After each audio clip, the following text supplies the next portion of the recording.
ለምን ከእንትና እንጀምርም ወደ ሌሎች ነገሮች ከመሄዳችን በፊት ካሁን በፊት ከቃና ሾዎች አይታችሁ የምታውቁት ሾው አለ? አየው ብቻ ጠይቃችሁ እኔ እንዳትጠይቀኝ መስኪ ያላየሁት ነው ቁጥር ትንሽ አረ በጣም ወደሽ የተከታተልሽ የትኛው ነው? ጥቁር ፍቅር yes እሺ እሺ አብነት እኔም ጥቁር ፍቅር ነው በጣም ጥቁር ፍቅር ነው ለምንድነው ሰው ጥቁር ፍቅር የሚወደው ሰውም በጣም ጥቁር ፍቅር ሲል ሰማለሁ ግን ብዙ ፊልም የታየው በቃና እኔ እንደም ዛራና ቻንድራ የምትሉ መስሎኝ ነበር አንዱ ነው ቤታዩ ጥቁር ፍቅር ነኩዚጉኒ ምናምን ትንሽ ለየት ይሉ ነበር አይደለ አዎ ብዙ ከኛ ጋር የሚሄድም ነገር ነበራቸው አይ ቲንክ ይመስለኛል እንደዛ ይሄ ባህላቸው ያኗኗር ዘያቸው ምናምን ይመሳሰላል መሰለኝ ከኛ ጋር እኔ ስቶሪም ደግሞ ቴሌ ተደረገበት መንገድ ሞር ኢንተረስተድ ነው መሰለኝ እሱ ነው ሞር ኮኔክት ያደረገው ከኛ ጋር እኔ የቃና ለምን ጠቅሞኛል መሰለ ይቅርታ እንደ እንትን ሳይሆን የሆነች ቀን ሂጄ ነበር አሁን እያወራው ነበር ቱርክ በሆነ አጋጣሚ ለስራ ሄደን ነበር አረ ሆናይስ እነትና እንትን አልከበደኝም የሆነ መታቂው ነገር መሰለ የምር ሻያቸውን የቡናው ምናምን በቃ አብሬያቸው የኖር ኩሉ ነው የመሰለኝና ይሄ የቃና ውጤት ነው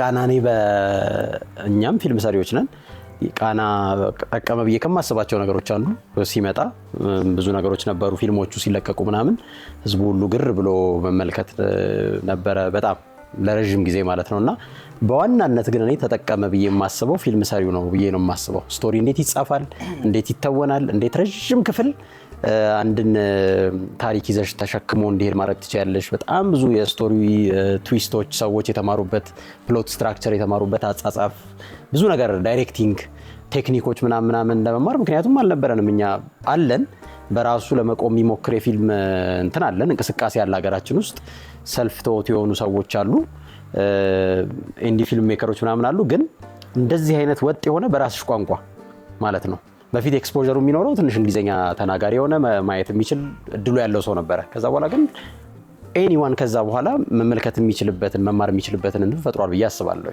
አይደለ ስለዚህ ረጃጅም ኖቬላዎች እንዲሰሩ ወደኛ እድሉን ከፍቷል ማለት ይቻላል ማለት ነው አይመስልም እንዴ በደንብ እንደ ዳይሬክተር አንተ ደግሞ እንዴት ታየዋለህ ቃና ላይ እንደ አይነት ተከታታይ ሲሪየሶች መኖራቸው ሌሎቹ በራሳችን ቋንቋ በአገረኛ እንዲሰሩ ፖዚቲቭ ነገር አርገዋል የሚል ነው እንግዲህ ጥያቄ የሚለው እንዴ በደንብ የሚጠየቅም አይደለምና ፊልምን ስናይ ድራማን ስታይ እየተዝናናህበት ግን ደግሞ የሆነ ነገር በደንብ ልትማርበት ነውና እኛ ጋር ደግሞ ይሄ ሞር ስቶሪ ይሄ ፕሎት ትዊስት የምናደርግበት ሜተድ እንዳልከው ደግሞ ይሄ ዳይሬክቲንግ ቴክኒኮች ቴምፖ ላይ እንዴት ከአንድ ኤፒሶድ ላይ የምንሄድበት ተመልካችን በደንብ ማያዝን የሆነ ሰደን የሆነች ኢንሲደንት ይፈጥሩና ኤንዘን በሱ ትይዛለህ ከዛ እዛው ኤፒሶድ ላይ ደግሞ የሚያልቅ የሆነች ኮንፍሊክት ይሰጠዋልና በጣም ብዙ አይነት ቴክኒኮችን ነው በደንብ ያስተማሩን ያው ለመማር ከፈለግን ድረስ በደንብ ስናያቸው በጣም እኔ በምን ቀና ነበር መሰለ ብዙ ፊልማቸው ላይ ይሄ ባህሉንም ዘመናዊ ነገሩንም እንዴት አዋህደው እንደሚያሳዩን ማለት ነው ለምሳሌ አሁን ለካኛም እንደዚህ ማድረግ እንችል ነበር ምላቸው ብዙ ነገሮች አሉ በተለያየ እንትን አውርቻለሁ አሁን ሰው በቱርክ ፊልም ሰው ከቤት ወጥቶ ሲሄድ ወደ ጉዞ ሲወጣ ውሃ በጆግ ይዘው ይደፋሉ ማለት ነው መልካም ምኞት መግለጫ ነው ወደኛ ስትመጣ በጣም ብዙ ነገሮች አሉ አይነት ነገሮች ሞልተዋል እና ለምንድን ነው ይሄንን በፊልሞቻችን ማናሳየው የሚል የራሴም ጥያቄ መጣብኝ ማለት ነው አየህ ይሄንን የመሰለ ነገር ገንብተውልን ግን ጥቃቅን ምንላቸው ውበት ያለውን የዛን ሀገር ባህሉን በደንብ የሚያሳዩበት ማለት ነው ሰው ሲሞት ለቅሶ መሆኑን ምናውቀው ሰው የሞተበት ቤት የሟቹ ሰው ጫማ ውጭ ላይ ያረጋሉ አይተናል አሁን በየፊልሞቻቸውና እኛ ጋር ሲየለም ወይ ሞልቷል በጣም ብዙ ትውፊት አለን ባህል አለንና በየፊልሞቻችን እነዚህ ነገሮች ለምንድነው ማሳየት ማንችለው ቡና ስንጠጣ ለምሳሌ ዳማከሴ ያሽተን አይደለ ባህሉንም ህክምናውንም እንደዚህ በየፊልሞቻችን ማሳየት እንችል ነበርና ይሄ ነገራቸውን በጣም የምቀናበትና እኛም እንደዚህ ማድረግ ብንችል ብዬ የምመኘው ነገራቸው ነው። የኛ ትንሽ ተነጣጥሏል። የካልቸር ላይ ፎከስ አድርገን የቱባው ባህል ላይ ስንሰራ ሙሉውን ቱባው ላይ ነው። ዘመናዊ ነገር ስንሰራ ደግሞ ሙሉ ተነጥሎ ነገር ነው እና የኛ ሞር ሁለቱም በአንድ ስራ ላይ በደንብ ኮኔክት ያደረገ አይነት ወዮችን የመጠቀም እንትናችን ደካማ ነው። መስኪ እንዳለችው እነሱ ጋር በደንብ ይሄ ባህሉ ነው ከዘመናዊ ጋር በደንብ ያስተሳሰሩበት መንገድ በጣም ከፍተኛ ነው። እንዲያውም ሲያነሱ ባይምሮ የነበረ ጥያቄ ማስታወሰችኝ። አሁን አብነት ዳይሬክት አደርጋለህ አንተና አብዛኛውን ጊዜ ፊልሞቻችን አዳፕቴሽን ናቸው።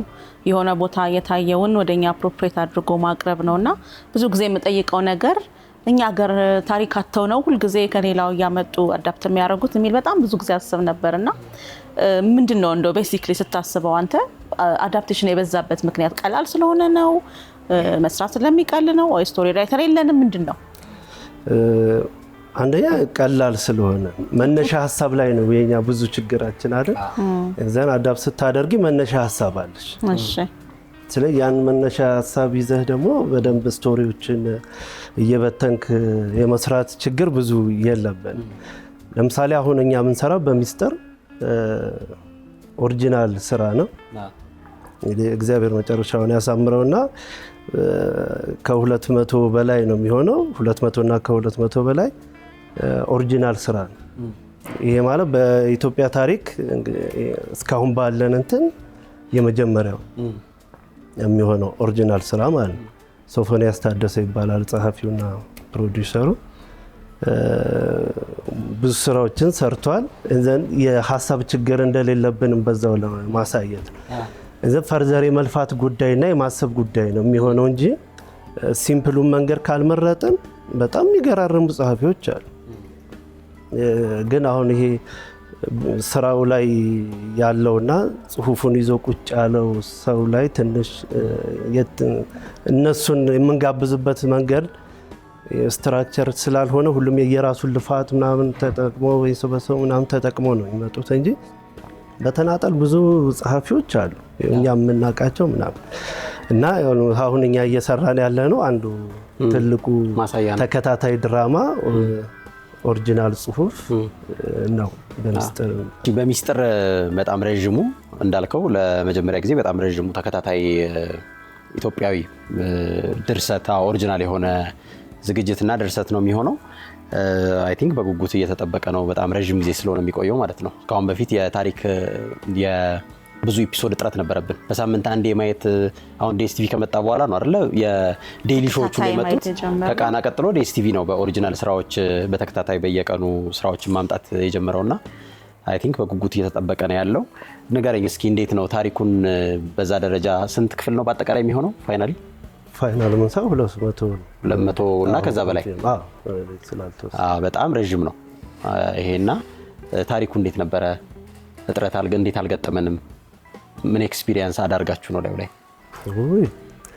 ታሪኩ ምንም ይሄ ለመጨመር ብለን ሰዓት ለመጨመር ደቂቃ ለመጨመር ተብሎ አድም ይሆን ስቶሪ ምንም የለም። እርግጠኛ ነኝ ስታዩት ሞር ይሄኛው አሁንም ማወራው በደንብ ትረዱኛላችሁ።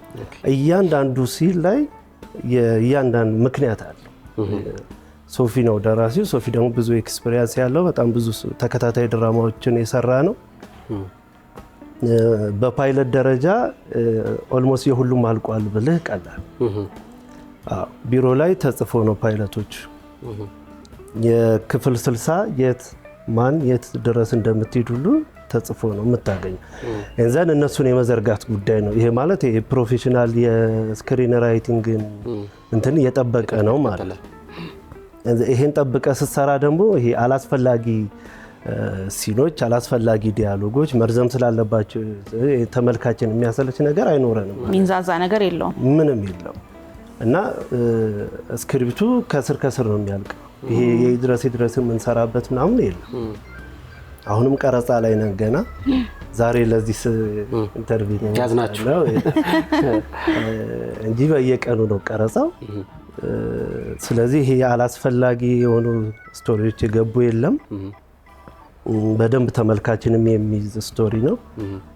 በጣም ብዙ ቦታ የሚነካ ነው ስቶሪ። ይሄ የኤጅ ካታጎሪ ሊሚቴሽን አይኖረንም ለተመልካች ወጣቱን ትላልቁንም መካከለኛው በደንብ የሚይዝ ታሪክ ነው።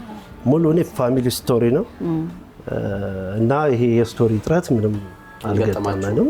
በጣም ትልቅ ስቶሪ ነው እና ሲታይ ደግሞ በደንብ የሚወደድ ስቶሪ ናቸው ያሉት። የሚገራርሙ አክተሮች ይዘናል። ተዋናዩ እስኪ ትመስክር። ተዋናይት ካላችሁ አይቀር እስኪ ወደ እሷ እንምጣ። ብዙ ጊዜ ስለ ተዋናይነት ሲነሳ ከችሎታ አንጻር ሳይሆን አብዛኛው ሰው የሚለው ነገር ነው። ሰውን በሚመለመልበት ጊዜ የሚመለመልበት ነገር ሙያዊ ክህሎቱን ያማከራረም የሚባል ነገር አለ። እንደዛ አይነት ቅሬታዎች ይሰማሉና በውበት በቁመት በትውውቅ ነው ሰዎች የሚመረጡት። በእርግጥ መስኪ በጣም እናቃትና እናደንቃት ተዋናይት ናት። እናንተ እስከ ካስቲንጉ እንዴት ነበረ? መስኪ ምን አይነት ፕሮሰሶችን አለፋችሁ በካስቲንጉ ወቅት? እንዴት አንቺ ተመረጥሽ?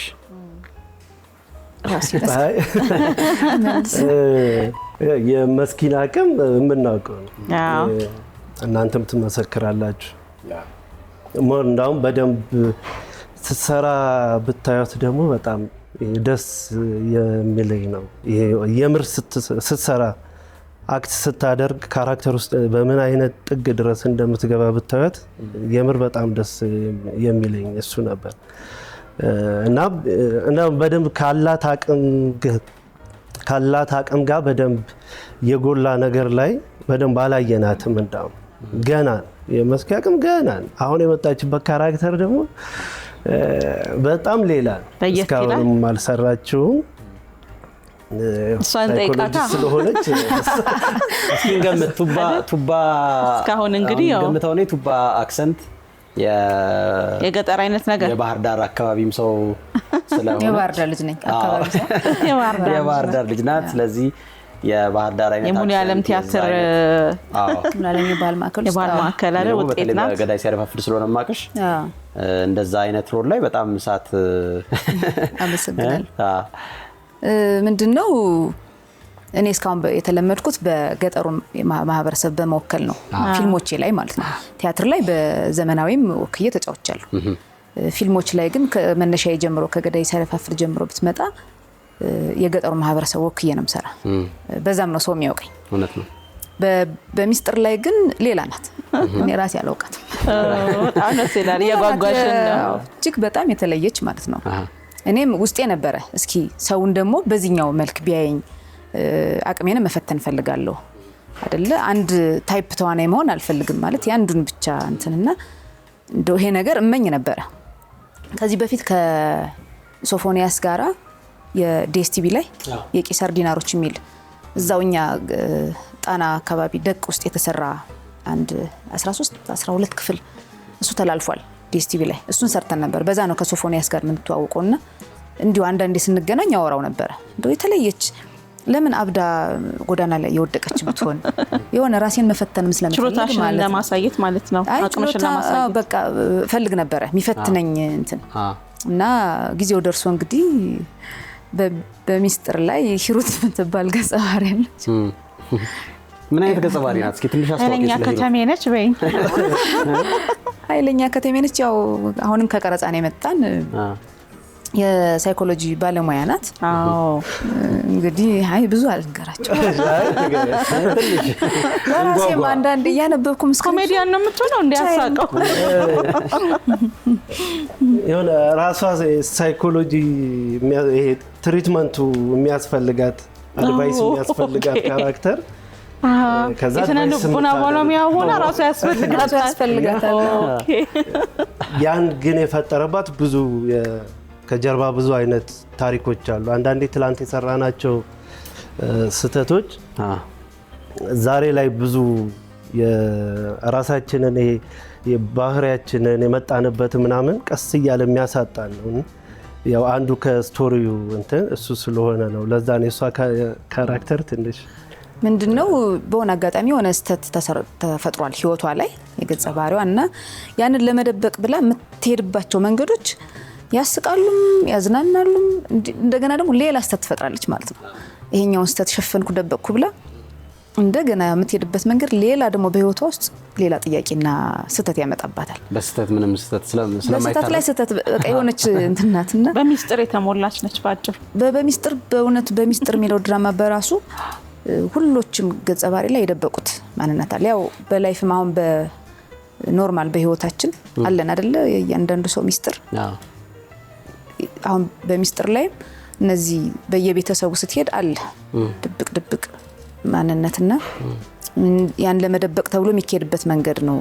ሌላ እንደገና ሌላ ሚስጥር እየወለደ ይሄዳል እና የታሪክና የዚህ ስክሪፕት ምልህ የታሪክ ፍሰት እጥረት ይኖርብናል ብዬ አላስብም። ምክንያቱም አካሄዱ ሪል የሆነ ስለሆነ ለመደበቅ ብለን እንደገና ሌላ እያልክ አሁን ከኔዋ ከሂሩት ጀምሮ ብትሄድ ምናመልጥበት የሚመስለን ግን ደግሞ እንደገና ወጥሞ ወደ ትገባናት እንትናና ያንን ወጣው ተሻለኝ ፎይ ብላ ደግሞ ሪላክስ ታደርግ ደግሞ ነገ ደግሞ ሌላ እንትን ይመጣባት።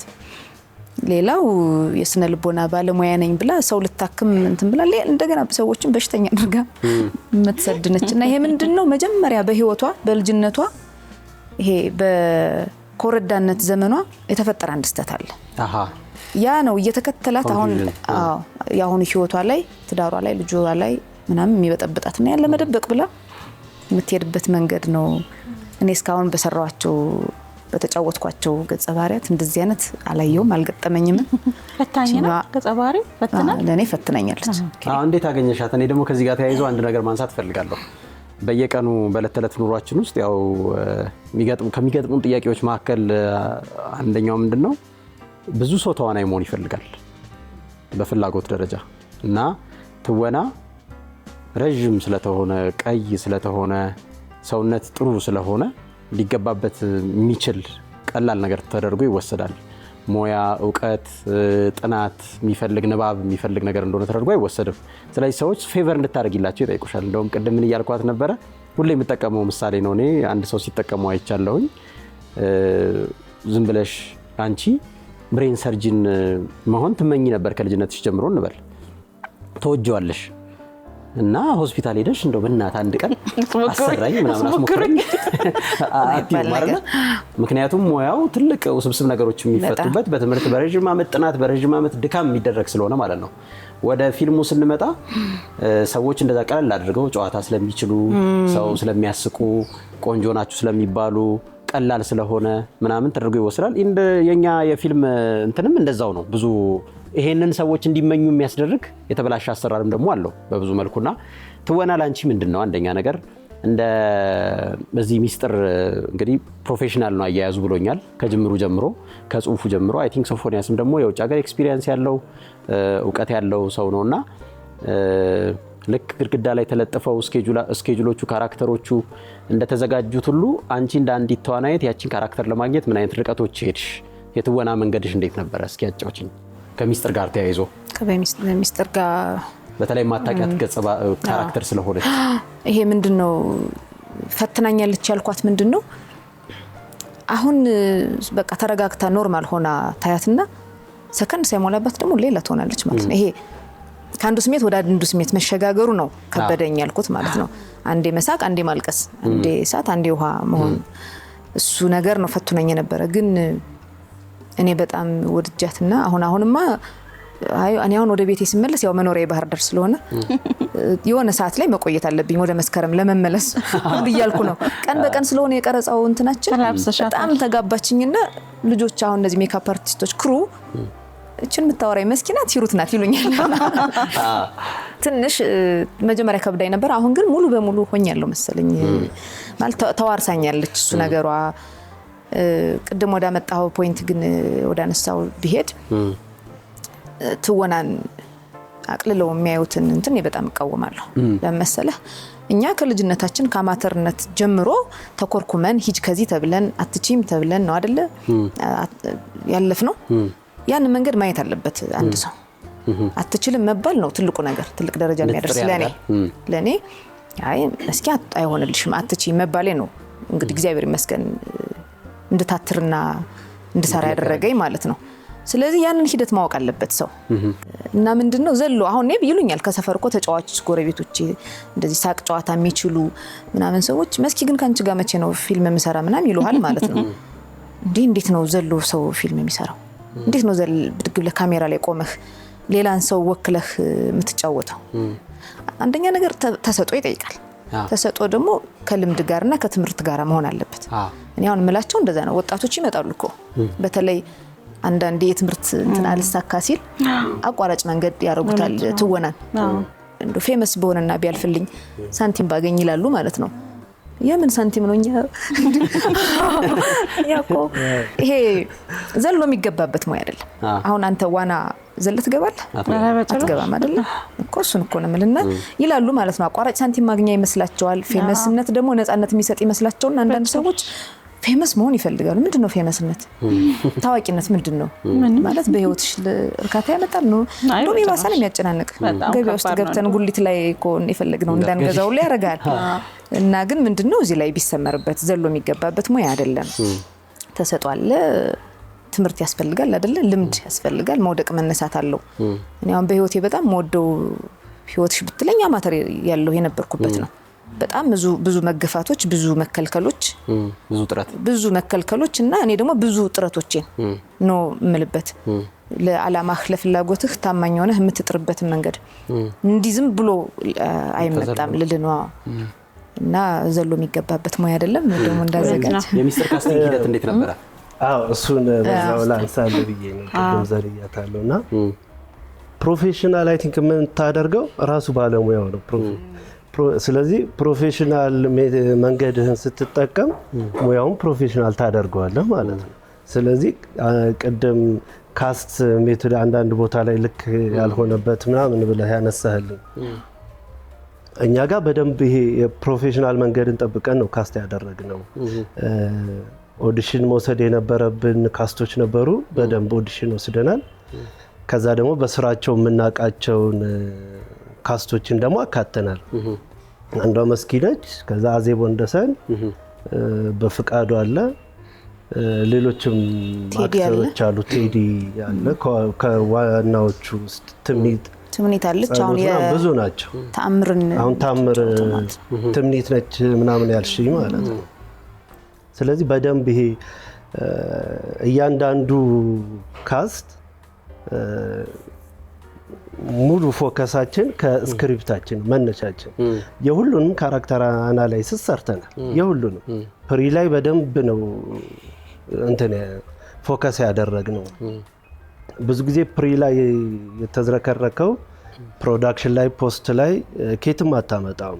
ዘን ይሄ ከዴይሊ ዴሊቨር ማድረግ ያለብህ ፕሮጀክት በሳምንት 5 የሚተላለፍ ስራ ላይ በደንብ ስትራክቸር ካልያዘ ማኔጅመንቱ ምንሰራበት ሜተድ ምናምን ትንሽ ከባድ ነው የሚሆነው። በኋላ የይድረስ ስራ ሊሆን ነው። እሱ ደግሞ ከኳሊቲም ጋር ከምን ጋር አጀማመራችን አምሮ የብዙ ጊዜ ችግራችን እሱ ነው። መሀል ላይ እና አጨራረሳችን ላይ ልክ አይደለም። ስለዚህ ያንን በደንብ መኖር ስለሌለበት ስራውንም እንዲህ አይነት ትልቅ ፕሮጀክት ስትቀበል በብዙ ነገር ነው መዘጋጀት ያለብህና ካስት ላይ በደንብ በሚገባው ላይ ነው ያስቀመጥነው። እሱን ወር ደግሞ ተመልካችም ሲያየው እናንተም ስታዩት በደንብ እንደተዘጋጀን ትረዱናላችሁና በደንብ ፕሮፌሽኑን የጠበቀ ነው። አንድ ጓደኛ የቲያትር አርት የተማረን የዚህ ከቀላል ስራና ፕሮፌሽናል አይመስለንም፣ ትምህርት ያለው ሁሉ አይመስለንም እና ምን አለችኛ እንዴ ለምንድን ነው ትክክለኛ ትምህርት ማትማረው አለ እና እንዴ ምን ማለት ነው? የምር ነው የተናደደው። ከዛ በቃ ተውኩት አለ ማለት ይሄን ቧልት ትተህ ጨዋታ ራስ ብሎ ትምህርት ብላ ምን ያህል ይሄ ሙያ ሁሉ አይመስለንም። ይሄ ችግር ጊዜ መውጫ ምናምን ነው ያሰለው። ሙያውን ትክክለኛ ሙያ እንደሆነ በእርግጥ ማሳየት ያለበት ባለሙያው ነው። በሙያው ሲልቅ ሌላም ሰው ያከብረዋል። ስለዚህ መልክ ብቻ ምንም እንትና ለዛ ነው እኮ ቅድም አሁን ያነሳው ነገር ቲያትር አርት ሰው ይማራል፣ የፊልም አርት ይማራል። በሌሎች ሀገራት ላይ ለምሳሌ በእኛ አፍሪካን እንኳን ብንወስድ ናይጄሪያ የራሱ ኖሊውድ አለው፣ የራሱ ቀለም የራሱ ከለር ያለው ነገር ማውጣት ችለዋል። ህንድ ስትሄድ ቦሊውድ አለ እና ኢትዮጵያን የሚመስል በቃ አንድ ሰው አይቶ ይሄ ኢትዮጵያ ፊልም ነው እነዚህ ኢትዮጵያውያን ናቸው እንዳይል ያደረገበትና ቅድም ያነሳሁት መጀመሪያ ላይ ሁሌ አዳፕቴሽኑ ላይ ቀላል ነገር መስራታችን እና ደግሞ አንድ ሰው ሞዴል ሆኖ ሲታይ ወይ የሆነ ቁንጅና ውድድር ሲያሸንፍ ፊልም ስሪልኝ ብሎ መጠየቅ አይነት ነገር ሲኖር ምን ይሆናል ሙያውን ሌላውም ህብረተሰብ በሙያው ልህቀት ልክ እንዳያዩ ያደርጋል ብዬ ገምታለሁና ከዚህ ጋር በተያያዘ በቃ ኢትዮጵያን መልክ ያለው ነገር እስካሁን ማምጣት ያልቻለው ለምንድን ነው? አይ ቲንክ የዚህ ጋር በገባ ደስ ይለኛል። የኢንዱስትሪ ጉዳይ ቢነሳ ማለት ነው። ስለ ኢንዱስትሪ ብናነሳ ቅድም ሚሱ እንዳለችው ሆሊውድ አለ፣ ቦሊውድ አለ፣ ኖሊውድ አለ። የናይጄሪያ ኖሊውድ ይባላል፣ የህንድ እንደዛው፣ የአሜሪካ ተብሎ ኢንዱስትሪ አላቸው እነሱ። ኢትዮጵያ ለእናንተ እተዋለሁ ለሙያተኞቹ ኢትዮጵያ ኢንዱስትሪ ያላት ብላችሁ ታምናላችሁ ወይ? የሙቪ ኢንዱስትሪ ያላት ብላችሁ ታምናላችሁ ወይ?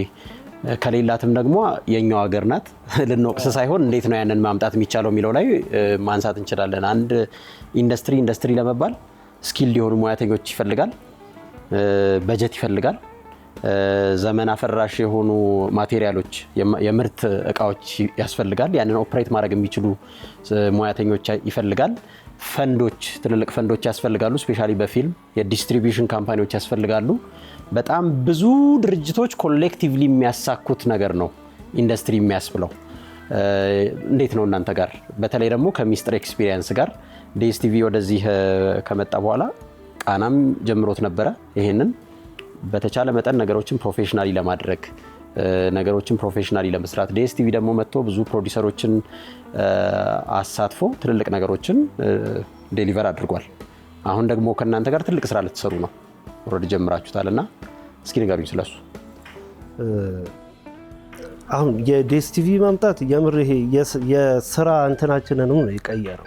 አሁን የቀረጻ ፕሮሰሳችንንም በፊት የምንሄድበት መንገድ እና አሁን ልክ ዲኤስቲቪ ከመጣ በኋላ የምትቀርጽበት የምትሰራበት ኢነርጂውም ታይምህ ምናምን በጣም ነው ሙሉ በሙሉ የተቀየረ። ዲሲፕሊን ነው ግዴታ ለእንትንህ መታመን አለ።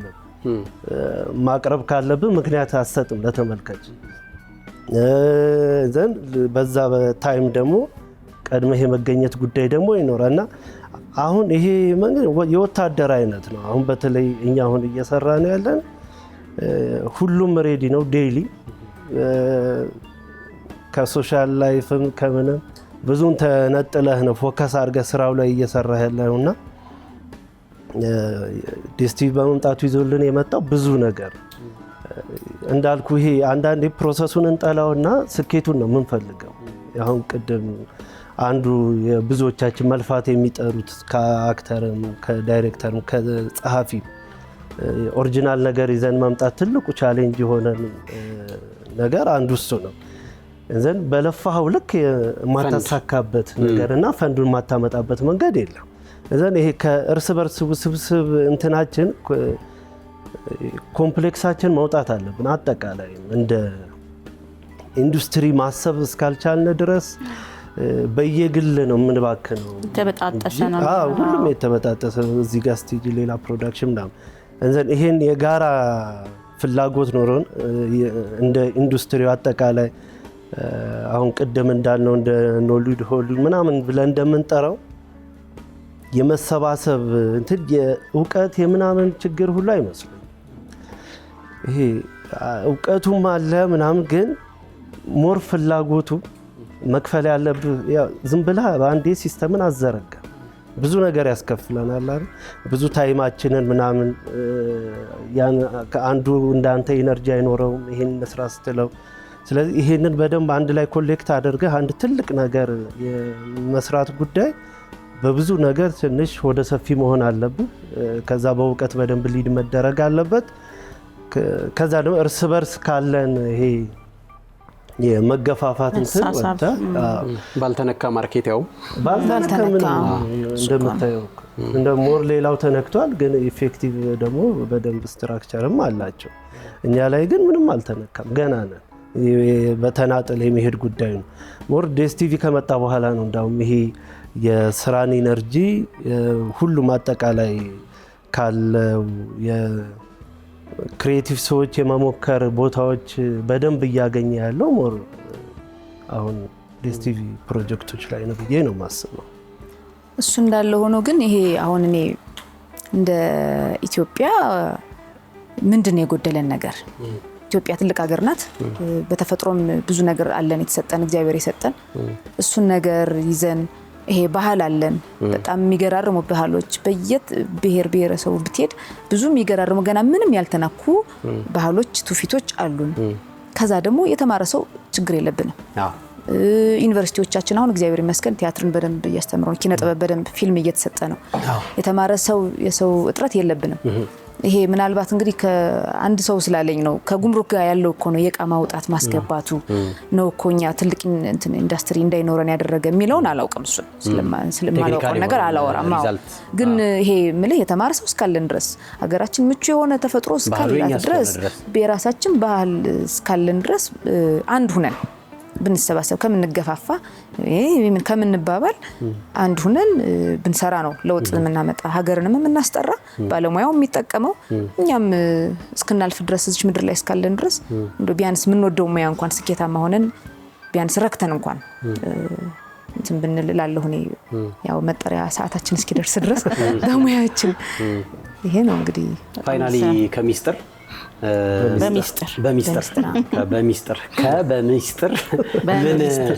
በሚስጥር እሱ ነው። ከዚህ ሙቪ ምን እንጠብቅ? ምን ያህል ጊዜ ልታስደስቱን ነው ያሰባችሁት? 200 በጣም ብዙ 200 ቀናት ማለት በሳምንት 5 ጊዜ ነው የሚታየው። 5 ቀን በወር 20 ኤፒሶድ እናያለን ማለት ነው። ያህል ትይዛላችሁ ማለት ነው። ለማለት ያህል አብረን አለን። ምትሉት ነገር አለ? በሚስጥር እንግዲህ አሁን በ21 ነው የሚጀምረው። 21 ምን ባቦል ቲቪ እና እንግዲህ ለአንድ አመት ኦልሞስት ወደ አንድ አመት በለውና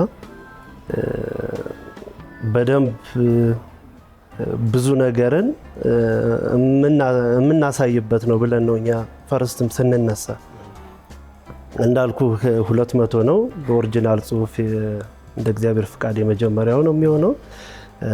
ከዛ ስቶሪ ቴሊንግም ዳይሬክቲንግ ቴክኒክም ሲኒማቲክ ይሄ ሁሉንም ነገር በደንብ አሟልተን ቢያንስ ባለን ነገር በደንብ ለማሳየት ነውና እየሰራንም ያለነው የሰራ ነው እንግዲህ።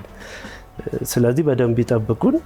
እንግዲህ ተመልካቾችም አይተው ደግሞ ሀሳብ አስተያየታቸውን መስኪ በጣም አንቺን በረጅም ስራ ላይ ለማየት ሰው የሚጓጓ ይመስለኛል። ምክንያቱም አንድ ሙቪ የ90 ደቂቃ የ120 ደቂቃ ስፋት ነው የሚኖረውና ግን ተከታታይ ሲሆን በየጊዜው የሰውን አቅም እስከ መጨረሻው ድረስ የምናይበት የምንወዳቸውን ሰዎች ለረጅም ጊዜ የምናይበት ነው አይደል? እኔ በመጀመሪያ ፈጣሪን አመሰግናለሁ ይሄንን እድል ስለሰጠኝ። ማለት በጣም እፈልግ ነበረ በተለየ ገጸ ባህሪ በተለየ መፈተን ማለት ነው። እና ደግሞ ከፈጣሪ በታች ሶፎንያስን በጣም አመሰግናለሁ። ለምን መሰለህ ማንንም አዘጋጅ አልደፈርም እኔን ብድግ አድርጎ የከተማ ገጸ ባህሪ ለመስጠት ማንንም ማለት ነው። እኔ ከትልልቅ ሰዎች ጋር ከትልልቅ አዘጋጆች ጋር ሰርቻለሁ፣ ጠይቂያቸዋለሁ። ኔጌቲቭ ነገር የመለሱልኝም አሉ፣ አይሆንም ላንቺ አይሆንም ያሉም አሉ። ሶፎንያስ ይሄንን ሰብሮ ነው የመጣና ይሄን እድል የሰጠኝ። ስለዚህ እጅግ በጣም አድርጌ አመሰግናለሁ። አላሳፍሮም ብዬ አምናለሁ። እንዳዘጋጅም እንግዲህ ያው ባልችል ኖሮ እስከ አሁን ድረስ እስከ 80 እስከ 100 ድረስ አያስቀጥለኝም ነበር። ሻንጣዬን አስይዞ ይሰደኝ ነበር ወደ ሀገሬ። እስካሁን አለው 200 ምናምን ላይ እኖራለሁ እንደ እግዚአብሔር ፈቃድና በጣም ትልቅ ስራ ነው። በሚስጥር አንድ አመት ያህል አብረን እኖራለን። የእያንዳንዶቻችን በየቤታችን ያለ ታሪካችን እናየዋለን፣ ራሳችንን እናያለን ማለት ነው። በጣም ብዙ ካስት ነው ያለው፣ በጣም ብዙ ስቶሪ ሰፊ ስቶሪ ስላለን እንግዲህ ያው በአጠቃላይ በሚስጥር ተዋናዮችን ማመስገን እፈልጋለሁ። እግዚአብሔር ይመስገን ለዚህ ትልቅ ስራ እንግዲህ መጀመሪያ እግዚአብሔር ነው ማመሰግነው። የድንግል ማርያም ልጅ የተመሰገነ ይሁን። በቀጠል ሶፊ ደራሲና ፕሮዲውሰሩ የምር በጣም ነው ማመሰግነው። ክሩቼ ሲኒማቶግራፈር ቅዱስ ኤዲ ያው ሁሉም በየዲፓርትመንቱ ቅዱስን ሳመሰግን ሁሉንም ማለት ነው። ዲራዴት እንግዲህ ሁላችሁም የበሚስጥር ክሮች በጣም ነው የማመሰግነው። ጥሩ ጊዜ እንደምናሳልፍ እኛም በጉጉት እንጠብቃለን። ስለመጣችሁ ቴንክ ዩ። በጣም እናመሰግናለን። በጣም እናመሰግናለን።